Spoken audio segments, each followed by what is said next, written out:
Metre तक हमारी गाड़ी उन छोटी गलियों से गुजरती है जहां छोटे छोटे छप्पर के घर हुआ करते हैं और मट्टी के छप्पर के इन घरों में रहने वाले जब यहाँ मजमे में हाजिर आते हैं तो ये लगता ही नहीं है कि उन छोटी झोपड़ियों में रहने वाले हैं, बल्कि इनके दिल तो ताजमहल से ज्यादा कीमती नजर आते हैं।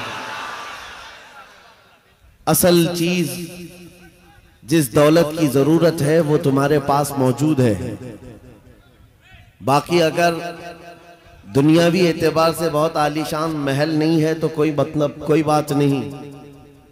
अगर दिल तुम्हारा अमीर है और अपने दीन इस्लाम को लेकर के मुतमईन है तो मैं समझता हूं उसके पास ताजमहल से ज्यादा कीमत मौजूद है। बहुत बड़ी दौलत उसके पास मौजूद है। अपने दिल का इत्मीनान हो कि मेरा दीन सच्चा दीन है, मेरा नबी इस दुनिया का सबसे सच्चा है, मेरा खुदा सच्चा है और उसकी किताब कुरान सच्ची है। जब ये यकीन बढ़ जाए तो इसी यकीन का नाम ईमान होता है। और ये ईमान जिसके पास कमाल को पहुंचता है, दुनिया की आंधियां आए तूफान आए उसके ईमान को जरा बराबर भी डगमगाती नहीं। कुछ भी हो जाए वो ऐसा मजबूत होता है। मैंने आज एक आयत आपके सामने पढ़ी है, तवज्जो चाहता हूं। उन हालात में मैं आपके सामने आयत पढ़ रहा हूं जहां दुनिया हमारा तमाशा देखने के लिए तैयार खड़ी है। जब कभी गज्जा के फिलिस्तीन के निहत्ते बच्चों पर बमबारी होती है, मिसाइल से मार मार करके उनको टुकड़े किया जाता है, तो ये दुगली मियार रखने वाली दुनिया हंसती है और तमाशा देखती हुई कहती है अच्छा हो रहा है इनके साथ। इनके पास वो कठोर दिल है जो इंसानियत के लिए है ही नहीं।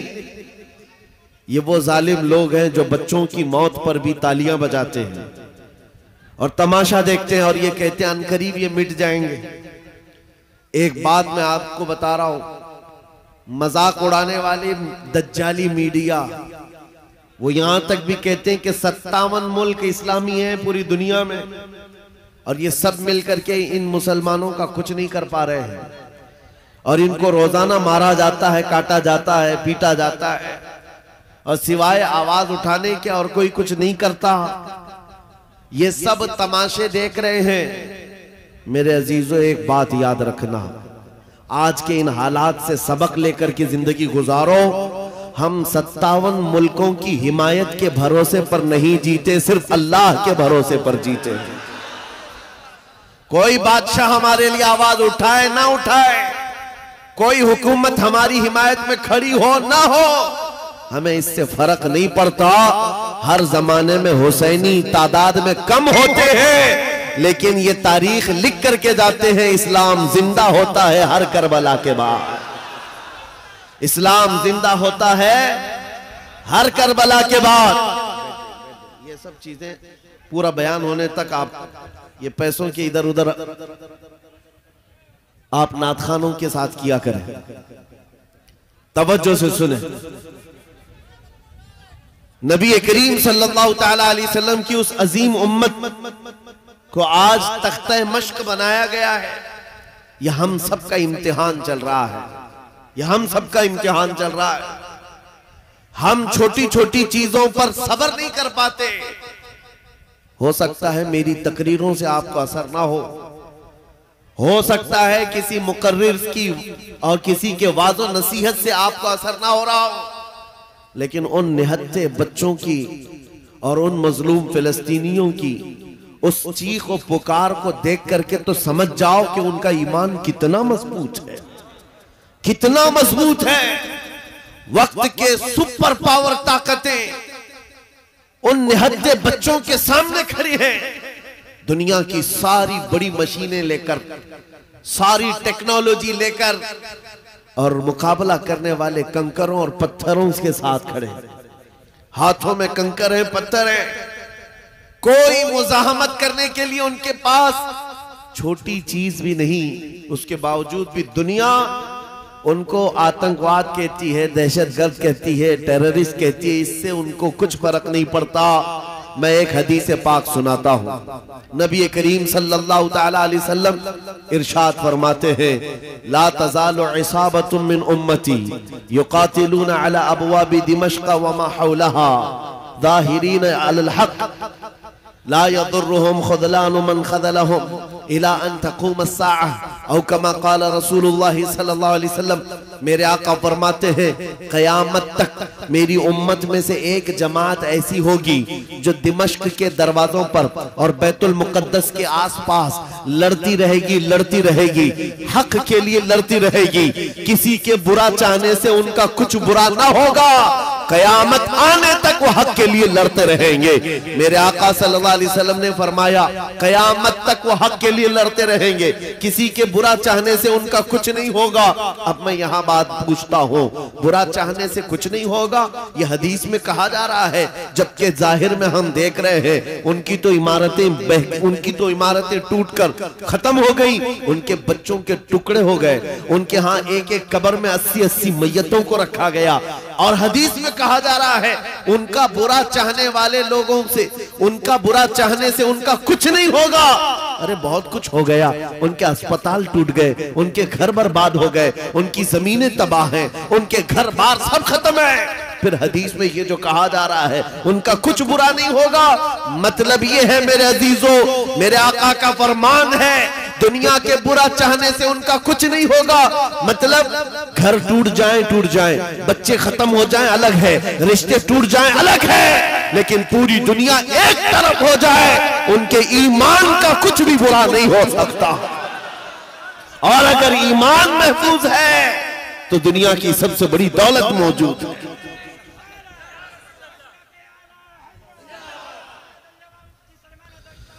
मैं ये चाहता हूं, तूफान आएंगे, आंधियां आएंगी, तुम सबक हासिल कर लो, ईमान हो तो ऐसा ईमान हो तो ऐसा हो। अरे मियाँ, उनके ऊपर से मिसाइलें गुजर रही हैं और वो सूखी रोटी खाने में मसरूफ है। उनके यहाँ बच्चों में 6 साल की बच्चियों में ये जज्बा माँ बाप ने पिलाया है। छोटी सी लड़कियां मेहंदी के कौन से अपना नाम लिख रही है। किसी न्यूज रिपोर्टर ने पूछा कि जंग के हालात में तुम अपना नाम हथेली पे क्यों लिख रही हो। 5 साल की 6 साल की लड़कियां वो कहती हैं, पता नहीं रात को सोएंगे कब कोई मिसाइल गिर जाए, कब बम गिर जाए और हमारे टुकड़े हो जाएं। अगर हाथ मौजूद रहा तो हमारे माँ बाप नाम देखकर हमको पहचान सकते हैं। अल्लाह अकबर। ये जज्बा है शहादत, ये जज्बा शहादत सिर्फ ईमान वालों के अंदर आता है, सिर्फ ईमान वालों के पास होता है। आज एक लाठी डंडे पर भाग जाने वाली कौम और मुंतशिर हो जाने वाली कौम, इसको तो फिर आजमाया जाएगा। ये छोटे छोटे कीड़े निकलेंगे और डराते रहेंगे, गीदड़ भपकियां। इसीलिए मेरे अजीजों, हिंदुस्तान के चप्पे चप्पे में मैं घूम करके सिर्फ इतना पैगाम देना चाहता हूँ, नौजवानों बेदार हो जाओ, खड़े हो जाओ। आज के जमाने में तुम्हारा इम्तिहान आ चुका है। कभी तुमको हुस्न दिखाकर, कभी तुमको दौलत दिखाकर, कभी तुमको टेलीविजन के पर्दों पर नाचने वाली गंदी सूरतें दिखाकर तुम्हारे अखलाक, तुम्हारे ईमान को खरीदने के लिए दज्जाली ताकतें मैदान में उतर चुकी हैं। जब इस तरह की दावतें तुम्हारे पास आ जाएं, ठोकर मार देना और उसके बाद फिर दुनिया को ये ऐलान करके कहना, मुझे दौलत से कोई सरोकार नहीं, मुझे हुस्न शबाब से कोई सरोकार नहीं, मुझे तुम्हारे दिए हुए सिक्के और टुकड़ों से कोई सरोकार नहीं। अपना सब कुछ गुंबद खजरा कल भी था और आज भी है, मेरे नबी से मेरा रिश्ता कल भी था। और ये ईमान हो जाए नौजवानों का, मेरे नबी से मेरा रिश्ता कल भी था और आज भी है। बस ये जज्बा बेदार कर लो, चाहे जैसे भी सैलाब आए, जैसी भी तूफान आए, जैसी भी आंधियां आए, आकर चली जाएंगी, तुम्हारा पत्ता तक नहीं उखाड़ सकेंगी। इसलिए कि ये वो इस्लाम है, 1400 सालों से इस पर कितनी मर्तबा तूफान आए, कितनी मर्तबा ऐसे ऐसे जालिम आकर के इसके पत्ते नोचने की कोशिश करते रहे, लेकिन इस्लाम फल रहा है, फूल रहा है। आज भी है। और आपको मैं बताऊं, वो यूरोप जो इस्लाम की दुश्मनी में सबसे आगे है, लेकिन पूरी दुनिया की आज इनका डेटा निकाले तो पता चलेगा सबसे ज्यादा यूरोप में फैलने वाला कोई दीन है तो वो दीन इस्लाम। तुम जितना ही दबाओगे उतना ही ये उभरेगा। इस्लाम की फितरत में कुदरत ने वो लचक दी है, जितना ही दबाओगे उतना ही वो उभरेगा। मैं नौजवानों से कहना चाहता हूं, तुम अपनी जिंदगी गेम में, इंटरनेट के इन गंदी तस्वीरों में, फेसबुक और इंस्टा में गुजार करके दुनिया से चले जाओगे तो कल कयामत के दिन तुमसे भी सवाल होगा। जब छोटी बच्चियां चीख रही थी, जब उम्मत मोहम्मदिया पर सख्त तरीन वक्त आ चुका था इम्तिहान का, ऐ नौजवान तू अपनी नौजवानी कहां बर्बाद कर रहा था, किन अड्डों पर बैठा था, तू कौन से ताश के पत्ते खेल रहा था, तेरे हाथ में तो नशा था। अगर कयामत के दिन सवाल हुआ, याद रखो मुहद्दिसीन फरमाते हैं सिर्फ अल्लाह का एक सवाल, मैंने तुझे जवानी दी थी कहां खर्चा किया। इसका जवाब देते देते कुछ लोगों को 500 साल लग जाते, कुछ लोगों को 400 साल, कुछ को 500 साल लग जाते। आज अल्लाह ने जवानी दी है। मैं ये नहीं कहता कि सब उतर जाएंगे मैदान में और हम जंग के लिए जाएंगे, हमारे वो हालात नहीं है, लेकिन अल्लाह का फरमान है जब किसी कौम पर कोई आफत नाजिल होती है तो ये इबरत की जगह होती है, इबरत का वक्त होता है। इंसान को चाहिए कि वो अपने अंदर और बाहर को सही कर ले, अपने अंदर और बाहर को सुधार ले। ये रात भर गाने सुन करके सोने की आदत को बदल दे, नमाजों को तर्क करने की आदत खत्म कर डाले, अपनी नींद को सबसे ज्यादा अहमियत देने की आदत खत्म कर डाले। तुम्हें अगर जन्नत की ख्वाहिश है तो ये दुनिया का ऐश छोड़ दो। अगर मुस्तफा करीम सल्लल्लाहु अलैहि वसल्लम के पड़ोसी बनना चाहते हो जन्नत में, तो यहाँ की अय्याशियों को ठोकर मार, तुम्हारे लिए बहुत खूबसूरत जन्नत है जो अल्लाह ताला की तरफ से बनाई हुई है। मैं उन दिनों में आपसे वो आयत करीमा पढ़कर सुना रहा हूं जब हालात ऐसे सख्त हैं, लोग कहते हैं मौलाना अभी भी आप कह रहे हैं कि ये आयत का तर्जुमा सुन। रब फरमाता है वो अल्लाह है जिसने अपने रसूल को दीन हक के साथ भेजा और हिदायत के साथ भेजा, इसलिए भेजा कि ये दीन पूरी दुनिया में गालिब आ जाए, ये दीन पूरी दुनिया में गालिब आ जाए। तवज्जो चाहता हूं, जब हम ये बात करते हैं तो कुछ लोगों को लगता है कि इस जमाने में ये दीन कैसे गालिब आएगा। आपको तो मारा जा रहा है, आपको काटा जा रहा है, हर जगह से तो आपको खत्म किया जा रहा है, ये दीन कब गालिब आएगा। मैं कहता हूं इस तरह की और भी जुल्म आ जाए तब भी मैं कहूंगा कि दीन गालिब आएगा, क्योंकि ये मेरा कौल नहीं, मेरे रब का फरमान, रब का फरमान है।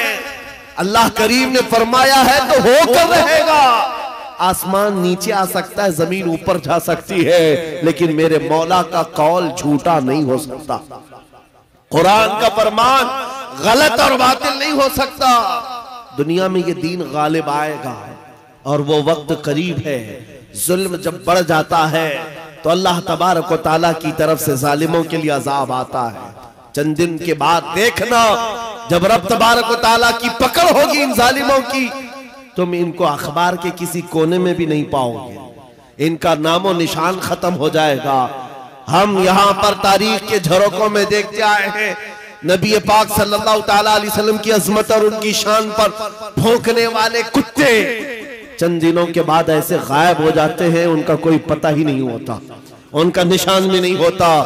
आपको मैं तारीख पूरी अगर बताऊं, एक दो नहीं कई गुस्ताखे रसूल आए, कितनों को याद है उनके नाम, कितनों को मालूम है उनकी तारीफ, लेकिन मेरे नबी की तारीफ करने वाले हस्सान बिन साबित से लेकर के इमाम अहमद रजा तक हर आशिक रसूल लोगों की जुबानों पर नहीं, लोगों के दिलों पर हुकूमत करता नजर आता। हर आशिक रसूल लोगों के दिलों पर हुकूमत करता नजर आता है। अरे ये झारखंड की वो सरजमीन जहां मुसलसल 12 घंटे सफर के बाद मैं आपके पास पहुंचा और ये मजमा देखकर हैरत में है। रात के 2 बजे, ये लगता नहीं रात के 2 बजे है, दिन के 12 बजे का शबाब नजर आता है। ये दिन का शबाब नजर आता हर जलसे में तकरीबन ये माहौल। मेरे अजीजों, मेरे लिए लोग 2 बजे तक जो इंतजार कर रहे हैं वो इसीलिए नहीं कि कांग्रेस पार्टी का नेता आया हुआ है या बीजेपी का कोई नेता आया हुआ है। ये नेता के लिए बैठी हुई पब्लिक नहीं है, मुस्तफा करीम के एक अदना गुलाम के लिए जिंदा बैठे हैं, नबी पाक सल्लल्लाहु ताला अलैहि वसल्लम के गुलाम के लिए। वरना मेरी अपनी हैसियत क्या है? मेरा इंट्रोडक्शन आपके पास है क्या? मैं जुनूब हिंद से ताल्लुक रखता हूं, आप शुमाल में बैठे हुए हैं, लेकिन दिल ऐसे मिले हुए हैं जैसे एक घर की छत के नीचे बैठे हुए हैं। क्यों? ये बताना चाहता हूं, जब रिश्ता मदीने के ताजदार से जुड़ जाता है, मौला उसका रिश्ता पूरी कायनात से जोड़ देता है। रब ताला उसका रिश्ता हर जगह से जोड़ देता है।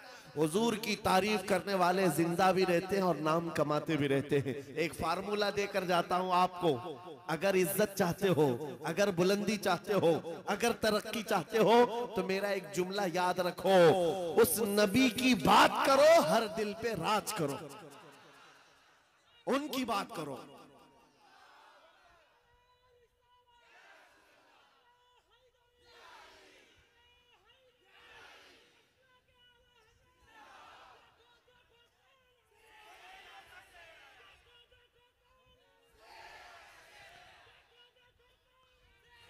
जब तक बिके न थे तो कोई पूछता न था, या रसूल अल्लाह तुमने खरीद कर हमें अनमोल कर दिया। ये जिंदगी की सच्चाई है, ये जिंदगी की हक्कानियत है। आप इसको जितनी जल्दी समझ जाओ अच्छा है। इसीलिए इसके कदमों में इज्जत मत ढूंढना। हमने देखा है 40-40 साल पार्टी की खिदमत करते रहे, बूढ़े हो गए तो पार्टी ने साइड लगा दिया। साहब आपकी उम्र हो गई, अब जवानों को टाइम दिया जाए। आप रिटायरमेंट की जिंदगी गुजारो। नेताजी अब रिटायरमेंट की जिंदगी गुजार रहे हैं, ना भीड़ भाड़ है, ना कोई पूछने वाला है। लेकिन नबी का गुलाम जितना बूढ़ा होता है उतनी इज्जत बढ़ती चली जाती है। इसके रिटायरमेंट का टाइम नहीं आता। अभी अभी आप हजरत अल्लामा मुफ्ती मुतीउर रहमान साहब किबला को समाअत किए होंगे।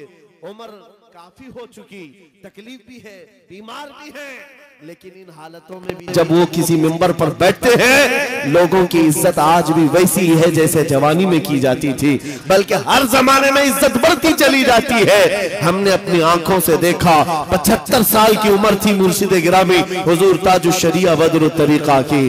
उनके चेहरे पाक का जमाल देखने के लिए दीवानों का हुजूम ऐसा टूटता था। अरे गया बॉलीवुड, गया हॉलीवुड, सारी चीजें एक तरफ ठोकर मार लो, मुस्तफा करीम के गुलाम के चेहरे को एक सामने रख दो। इसलिए कि इज्जत नबी पाक के कदमों में है, इज्जत नबी पाक की निस्बत में है। इसलिए मैं कहता हूं, जितने कुत्ते भौंकते थे भौंक करके फना हो जाते हैं, हर जमाने में आए, लेकिन उनका नामो निशान मिटा दिया गया है। चंद सालों पहले एक धर्म परिवर्तन करने वाला, अपना नाम बदलने वाला लखनऊ का एक राफजी कुत्ता निकला था। नाम भी बदल लिया, धर्म भी बदल लिया और जाकर के पुजारियों के तलवे छाटता रहा। 6 महीने के बाद लात मार करके उसको वहां से भी भगाया गया। लोगों ने ये सोचा था, मीडिया में कवरेज दिया गया था, अरे एक आदमी इस्लाम छोड़कर निकल गया है, इस्लाम छोड़कर निकल गया है। इन कुत्तों को अगर एक भी ऐसी खबर मिल जाए, 24 घंटे उस पर भौंकते रहते हैं। एक भी मुसलमान ऐसा मिल जाए, हम तो उसको मुसलमान समझते ही नहीं। जो कचरा था वो पहले से निकल गया है, उस कचरे की इस्लाम को जरूरत नहीं। लेकिन आज क्या कैफियत है, क्या हालत है? क्या पंडितों ने अपने सर पर बिठा लिया? क्या तुझे पुजारियों ने अपना आका बना लिया? नहीं, अब तो जान के लाले पड़ गए। वीडियो बनाता है और रिक्वेस्ट करता है, मेरी जान को बचा लो, खतरा है। न मुसलमानों का रह गया, न हिंदुओं का रह गया, धोबी का कुत्ता, न घर का न घाट का। इसीलिए इमाम अहले सुन्नत फाजिल बरेलवी ने 100 साल पहले कहा था, या रसूल अल्लाह, जो तेरे दर से यार फिरते हैं, दर बदर यूं ही खार फिरते हैं।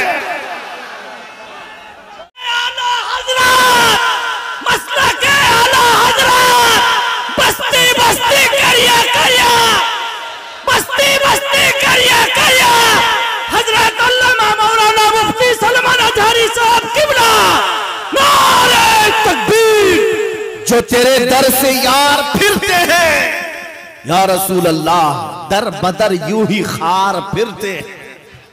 उनकी जिल्लत और खारी तो दुनिया में है, ये तो दुनिया में हमने देखा है। अभी ठोकरों पर पड़े हो, किसी गटर और नाली पर मर करके खत्म हो जाओगे। इन कीड़ों की जिंदगी इतनी ही है, लेकिन अभी तो असल अंजाम कयामत के दिन देखना बाकी है। ऐ नौजवानों, अगर तुम्हें आंख कोई दिखाता है तो उसका वक्त है, दिखा लेने दो। आज उसके पास थोड़ी सी दुनिया की दौलत है, इसलिए तुम्हें आंख दिखाता है और कभी बिल्डोजर दिखाता है। हाँ, ताकत और कुव्वत के नशे में वो ये सोचता है कि बिल्डोजर ला करके इनको तोड़ दो। तेरे से बड़े दज्जालों को भी हमने देखा है, हाँ, इससे भी बड़े चंगेज और हलाकू को भी देखा है, जिन्होंने बगदाद की ईंट से ईंट बजा डाली थी। वो भी सोचते थे कि मुसलमानों का खात्मा हो जाएगा। इनसे भी कहता हूँ, 5 साल का नशा है तुम्हारा, इस्लाम को मिटाने चले हो, जरा पहले अपने बदन से खुजली मिटा करके दिखा। इस्लाम उस दीन का नाम है जिसकी जड़ें तहतुस्सरा में है, इसकी शाखें औज सुरैया पर है। तुम तो क्या, तुम्हारे बहुत बड़े बड़े सड़े सड़े भी आकर चले गए, इस इस्लाम का पत्ता भी नोच न सके। और इंशाअल्लाह सुबह क़यामत तक इस पौधे को लहलहाना है, इस दरख्त को हरा भरा रहना है, इसलिए कि इस्लाम तेरी नब्ज न डूबेगी हश्र तक। तेरी रगों में रवां खून है चार यार का, तेरी रगों में रवां खून है चार यार का। मैं आपसे ये बात कह रहा था, आंख दिखाने वालों को दिखाने दो, आज उनका वक्त है। बिल्डोजर दिखाने वालों को दिखाने दो, आज उनका वक्त है। जेल की धमकी देने वाले, फांसी का फंदा दिखाने वाले, दिखाने दो, आज वक्त है। लेकिन मैं एक बात जरूर कहूंगा, असल वक्त तो वो आएगा जब कयामत कायम होगी, और फिर हम बताएंगे उस दौर में क्या होगा। अर्श हक है, मसनद रिफात रसूलुल्लाह की, देखनी है हश्र में इज्जत रसूलुल्लाह की। आज ये हालात अगरचे हमारे मुआफिक नजर नहीं आते, लेकिन वो वक्त आएगा जब हमारे मुस्तफा, हमारे नबी हश्र का दूल्हा बन करके अपने उम्मतियों को पकड़ पकड़ कर जन्नत में ले जा रहे होंगे। और तुमसे पूछूंगा, ऐ भौंकने वाले कुत्तों, अपना एहतिसाब कर लेना, उस वक्त ठिकाना ढूंढोगे तो कहां मिलेगा। बरेली के इमाम ने कहा है, बखुदा खुदा का यही है दर, नहीं और कोई मफर मकर, जो वहां से हो यही आके हो, जो यहां नहीं तो वहां नहीं।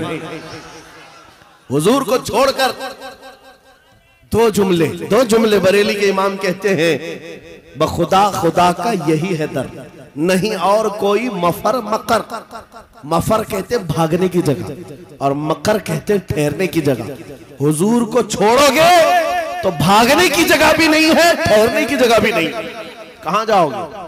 जहां जाओगे, जहां मेरे खुदा की हुकूमत है, वहां मेरे मुस्तफा की मुस्तफाई है, वो नबी की मुस्तफाई होगी।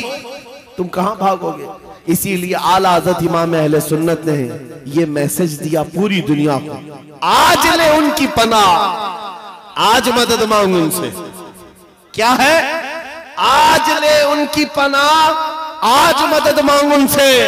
कल न मानेंगे क़यामत में अगर मान गए। वहां बहुत सारे मानने को तैयार खड़े होंगे, बहुत सारे बोलेंगे हमारे नबी हैं, हमारे रसूल हैं। नहीं, यहां मानना देखा जाएगा, यहां का मानना मोतबर होगा। कयामत के दिन तो इज्जत और रिफात देख करके बहुत सारे कहने लग जाए। इसीलिए ऐ नौजवानों, तुम्हारे पास जो दौलत है वो बहुत अजीम दौलत है। आज अगर तुम बिछड़े हुए इलाकों में रहते हो, छप्पर के घर में रहते हो, कोई हरज नहीं। टूटी सड़कों पर तुम्हारी जिंदगी गुजरती है, कोई हरज नहीं। मैं इन तमाम बातों को अहम नहीं समझता, इसलिए कि हमारी तारीख है बगैर चप्पल के चलने वाले, पैबंद लगे कपड़े पहनने वाले, एक खजूर की गुठली पर पूरा दिन गुजारने वाले। 313 जब निकलते थे, अच्छे अच्छों के बखिए उखाड़ देते थे। बड़ी बड़ी ताकतें रुख मोड़ लिया करती थी। आपको पता है, जब सैयदना खालिद बिन वलीद रज़ी अल्लाह तआला अन्हु रोम के उन ईसाइयों के मुकाबले में खड़े थे जो लाखों की तादाद में आए थे, ईसाइयों ने खालिद बिन वलीद से कहा क्या आपको पता है हमारे पास वो फौज आई है, वो फौज आई है जो इतने जंगी सामान से लेस है और इतने हथियारों से अब ऐसे तुम पर कूदेगी और ऐसे तुम पर नाचेगी कि तुम याद रखोगे।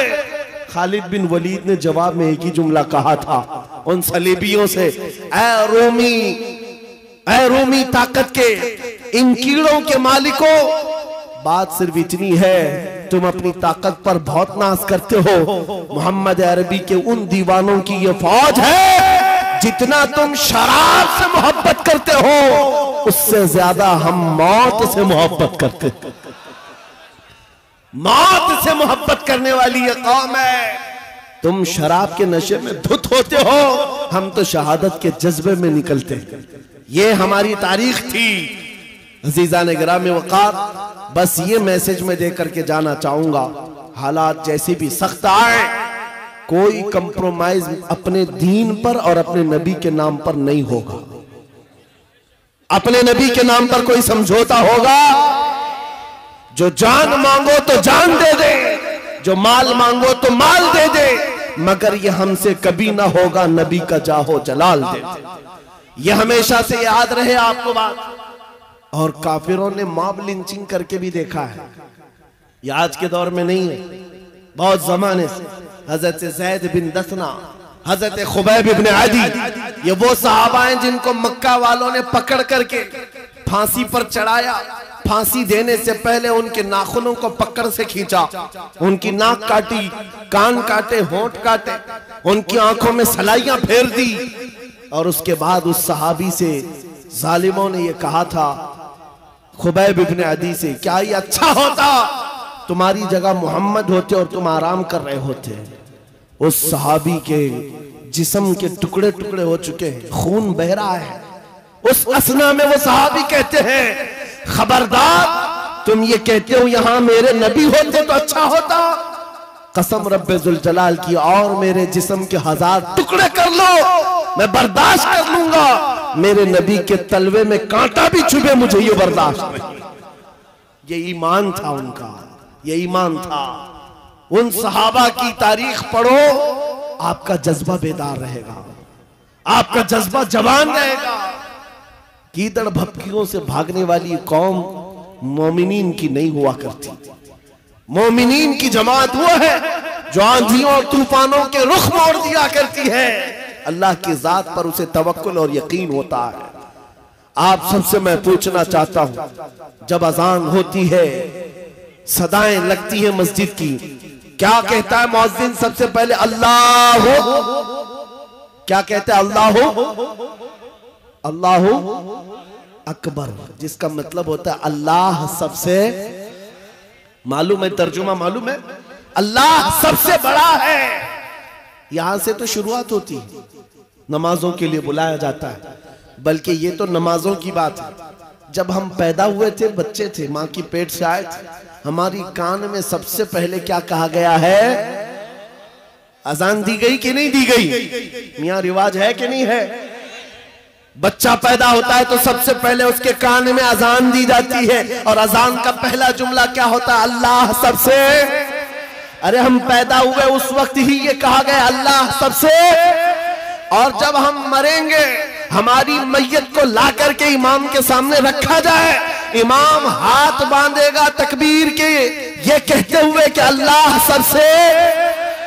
हम आए थे तो अल्लाह को बड़ा मानकर, दुनिया से जा रहे तो अल्लाह को बड़ा मानकर। ये ईमान वालों की जिंदगी है। जब तुम्हारी पूरी जिंदगी में ये बार बार बताया गया अल्लाह सबसे बड़ा है, अल्लाह सबसे बड़ा है, तो फिर इन जालिमों के तख्तों को देख करके घबराना मत, किसी की कुर्सी को देख करके बिदकना मत। कोई जालिम अगर 5 साल के लिए आए, 10 साल के लिए आए, बिदक करके बदहवास मत होना। ये कीड़े आते रहेंगे, जाते रहेंगे। मेरा मौला कल भी अकबर था, आज भी अकबर है, और अल्लाह हय्यो कय्यूम है, वो हमेशा से जिंदा है, हमेशा जिंदा रहने वाला। यकीन है कि नहीं है? अगर यकीन नहीं है तो फिर ईमान ही नहीं है। अभी दिन है या रात है? सबको पता है रात है, लेकिन एक यकीन तुम्हारे दिल में अभी भी है। अंधेरा हो गया है, सब जगह अंधेरा है, रात है, लेकिन बच्चे को पकड़कर पूछूं, बूढ़े को पकड़ के पूछूं, हर एक ये कहेगा चंद घंटों के बाद उजाला होगा कि नहीं होगा। चंद घंटों के बाद रात जाएगी और उजाला होगा। ये तुम्हारा रोज का मामूल है, इसलिए इस पर तवज्जो नहीं करते।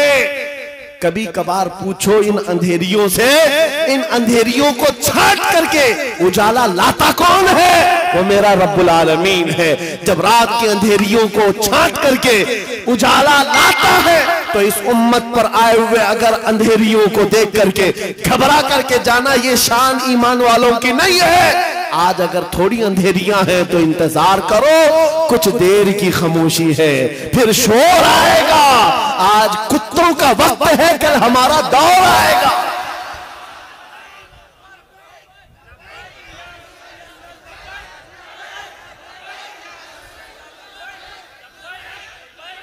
उजाला आएगा, उजाला आएगा, क्योंकि कुरान में मौला का वादा है। और हदीस सुनाओ, नबी पाक फरमाते हैं उस वक्त तक कयामत नहीं आएगी जब तक हर घर से ला इलाहा इल्लल्लाह की आवाज ना आए।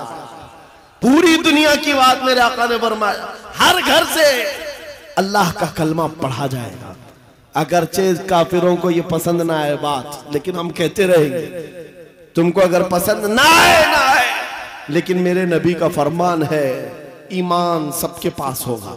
वो दौर इमाम मेहदी का होगा। इमाम मेहदी आएंगे और दुनिया में एक इनकलाब बर्पा होगा, एक रेवोल्यूशन आएगा। जंग का मैदान भी मुल्क शाम बनेगा, जैसे आज बनता जा रहा है। सारी बड़ी ताकतें वहां उतर रही हैं। अगर ये उन्हीं हालात की तरफ ले जा रहे हैं तो मेरे अजीजों, कयामत बहुत करीब है, बड़ी निशानियां आने वाली हैं। इमाम मेहदी का ज़हूर बहुत करीब है। जिस वक्त वो तशरीफ लाएंगे, इन अंधेरियों से हम उजालों की तरफ आएंगे। एक इमाम बरहक होगा, उसके पीछे सारी कौम होगी। सारे सिलसिले वहीं पर खत्म हो जाएंगे। सारे मशरब, सारे मसलक, सारे मजहब इमाम मेहदी के हाथ पर मुत्तफिक हो जाएंगे। सबका इत्तेफाक होगा, न कोई इख्तिलाफ, न कोई फिरका, न कोई जमात। एक इमाम आदिल होगा पूरी दुनिया का, वो मेरे नबी ने फरमाया है। और अगर हुजूर ने फरमाया है तो होकर रहेगा, होकर रहेगा। लेकिन बस तमन्ना ये करते हैं मौला ताला हमारी जिंदगियों में वो दिन अता करे, तो ये तो उसकी बड़ी नेमत कामिला है। वरना हमारे मरने के बाद हो या कयामत से पहले ये दिन तो आएगा इस रूए जमीन पर। काफिरों को ये बात बुरी लगती है तो लगे, लेकिन इस बात को याद रख करके चलो ऐ नौजवानों, जब बारिश ज्यादा होती है तो आदमी की जिम्मेदारी क्या होती है? वो जल्दी से अपने दरवाजे बंद करने लगता है, अपनी हिफाजत की कोशिश करता है। खिड़कियां बंद कर लो, दरवाजे बंद कर लो, पर्दे लगा लो। बाहर कपड़े सूख रहे थे तो उनको उठा लो, कोई चीज सूखने के लिए रखे थे उसको ले लो। बारिश होती है तो आप इंतजाम शुरू कर देते हैं, ना भीग सकूं या मैं गीला ना हो जाऊं, इसके लिए आप रेनकोट पहन लिए, छाता ले लिए। आज फितनों की बारिश शुरू हो चुकी है। इन बारिशों के जमाने में आप जरा बराबर भी हरकत नहीं करते। अपने ईमान की हिफाजत के लिए खड़े हो जाओ, बेदार हो जाओ। जब जब मस्जिद से आवाज आए अपने बिस्तरों को छोड़ो और दौड़ पड़ो। जिस दिन तुम्हारी मस्जिद की सफेद भरने लग जाए, काफिरों के दिल पर हैबत तारी हो जाएगी, दुश्मनों के दिलों पर हैबत तारी होगी। तुम फजर में सोते रहते हो और तुम्हारा दिन शुरू होता है 12 बजे के बाद, रात जागते रहते हैं। यह हमारी जिंदगियां नहीं थी। हम फजर की नमाज से अपना दिन शुरू करते, इशा पर खत्म कर दिया करते। ये अल्लाह का बनाया हुआ निजाम। जब इस निजाम से हम हट करके दूसरे रास्ते पर चलेंगे, मियां होता यह है, शेर जब अपनी हैसियत भूल जाता है तो कुत्ते भी उस पर भौंकने लग जाते हैं। शेर अगर अपनी शेरगी पर कायम न रहे, छोटे छोटे जानवर भी उस पर हुकूमत करने लग जाते हैं। इसलिए आप खैर उम्मत है, नबी की उम्मत है। आपको इसके उसके पीछे भागने के लिए नहीं बनाया गया। तुम टिकटॉक पर मुजरे करने के लिए नहीं बनाए गए हो। तुम बॉलीवुड और हॉलीवुड के एक्टर और एक्ट्रेस के फैन बनने के लिए नहीं बनाए गए हो। तुमको अल्लाह ने पैदा किया है अपने नबी के पीछे चलने के लिए। तुम अपने नबी को देखो और आगे बढ़ो, फिर देखो इनकलाब कैसा आएगा। आज इन बातों के साथ मैं अपनी जुमलों को समेटता हूँ, तवज्जो चाहता हूँ। जो कुछ भी बुराइयां आई हैं, मा असाबकुम मिन मुसीबतिन फबिमा कसबत ऐदीकुम, रब ताला फरमाता है जो मुसीबतें तुम्हें पहुंचती हैं ये तुम्हारे हाथों की कमाई है, ये तुम्हारे हाथों की कमाई है। अपने मुआशरे से नशा को निकालो, अपने मुआशरे से सूद को निकालो, इन बेहयाइयों को खत्म करो, अपनी बच्चियों के पर्दों की पाबंदी करो। आप एक नारा लगाते हैं इस्लाम, अगर मैं नारा लगाऊं तो आप जवाब में क्या कहेंगे? इस्लाम जिंदाबाद। इस्लाम से प्यार है, इस्लाम जिंदाबाद जब नारा लगाते हो, फिर अपनी बीवी पर, अपनी बेटी पर इस्लाम जिंदाबाद क्यों नहीं देखना चाहते? उन पर इस्लाम क्यों नहीं देखना चाहते? अरे बाप तो अपने बेटे पर इस्लाम नहीं देख पा रहा है, चेहरा किसी और का है, कपड़े किसी और के हैं, तुम सड़क पर उतर करके इस्लाम जिंदाबाद कह रहे हो। अपने घर में से नारा लगाओ इस्लाम जिंदाबाद। मेरे घर में गाने की आवाज नहीं आएगी, मेरे घर में बच्चों की तरबियत होगी तो इस बात पर होगी मैं सो जाऊं या मुस्तफा कहते कहते, खुले आंख सल्ले अला कहते कहते, ये तरबियत का अंदाज हो जाए।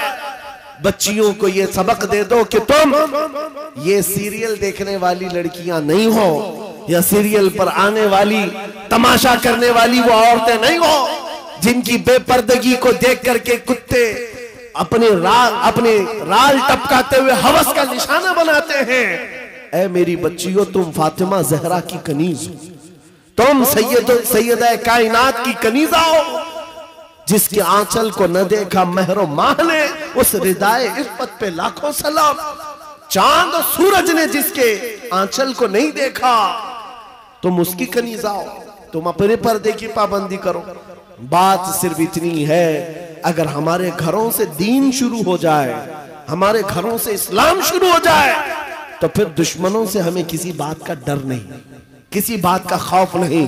जितना भोंकते भोंकने दो, अगर तुमने मजबूती के साथ इस मिशन को जिंदा किया, मेरा बच्चा कुरान पढ़ करके आगे निकलेगा, मेरा बच्चा मेरे नबी की मोहब्बत में आगे बढ़ेगा, मेरे घर से आवाज आएगी नाते मुस्तफा की, मेरी बच्चियां फातिमा जहरा की कनीजा कहलाएंगी, मेरा मोहल्ला टूटा बिखरा क्यों ना हो, सड़कें टूटी हुई हो, घर छप्पर के क्यों ना हो, लेकिन दूर से अगर एक अजनबी मेरे गांव में आ जाए तो ये कहने पर मजबूर हो जाए, इस गांव से मदीने की खुशबू आया करती है, इस गांव में आशिकाने मुस्तफा की झलक नजर आती है।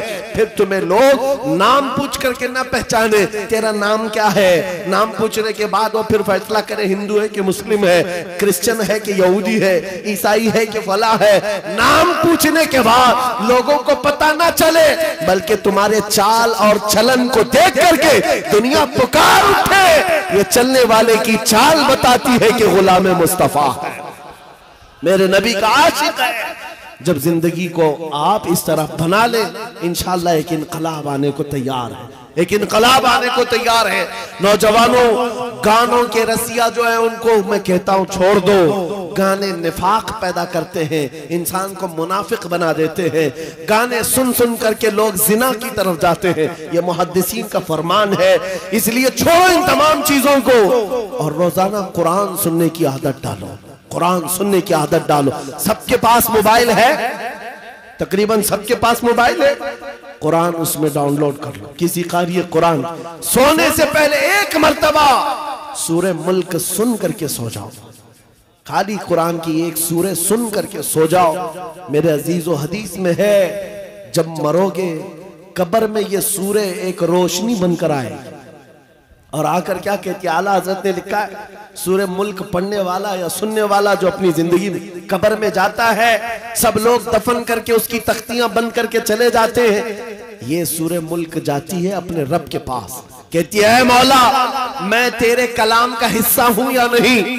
रब फरमाता हाँ, मैं उसकी सिफारिश लेकर के आई हूं, उसकी बख्शिश का ऐलान फरमाते, उसकी बख्शिश का ऐलान फरमाते।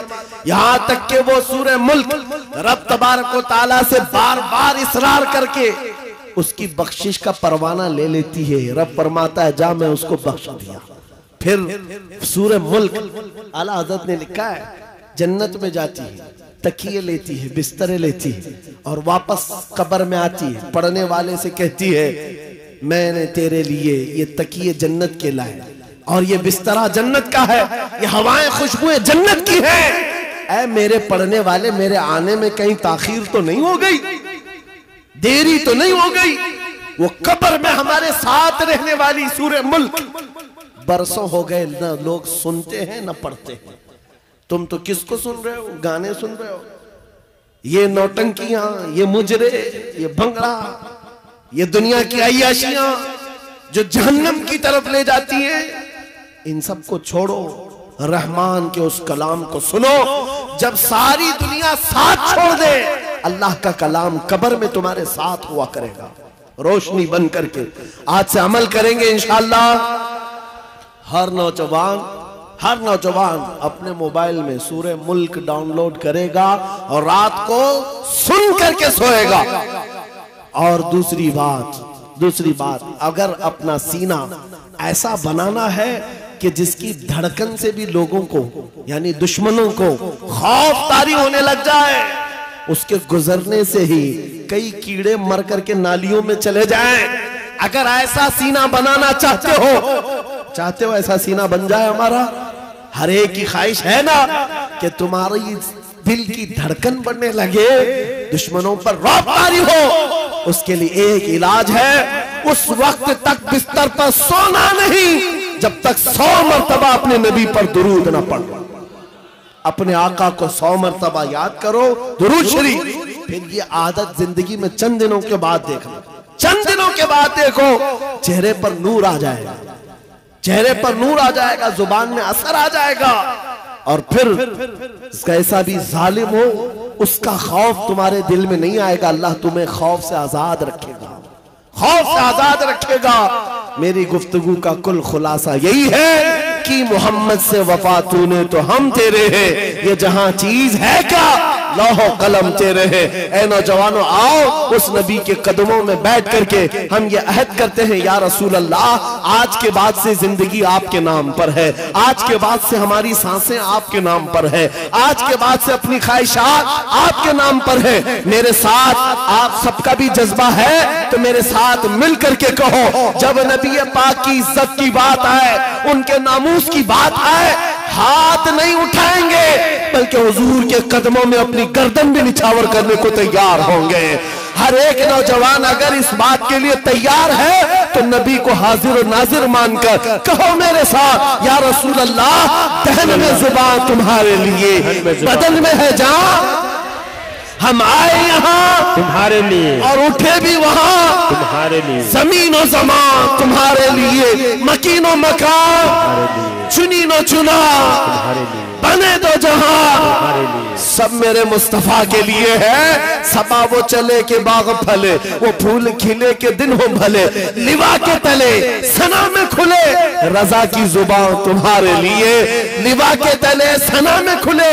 या रसूल अल्लाह हम सब की जुबान तुम्हारे लिए। आका व मौला आपके दरबार में इस काफिले की तरफ से मैं अरीजा ये पेश करता हूँ, सरकार चमक तुझसे पाते हैं सब पाने वाले, मेरा दिल भी चमका दे, चमकाने वाले मेरा दिल भी चमका दे, चमकाने वाले बरसता नहीं देख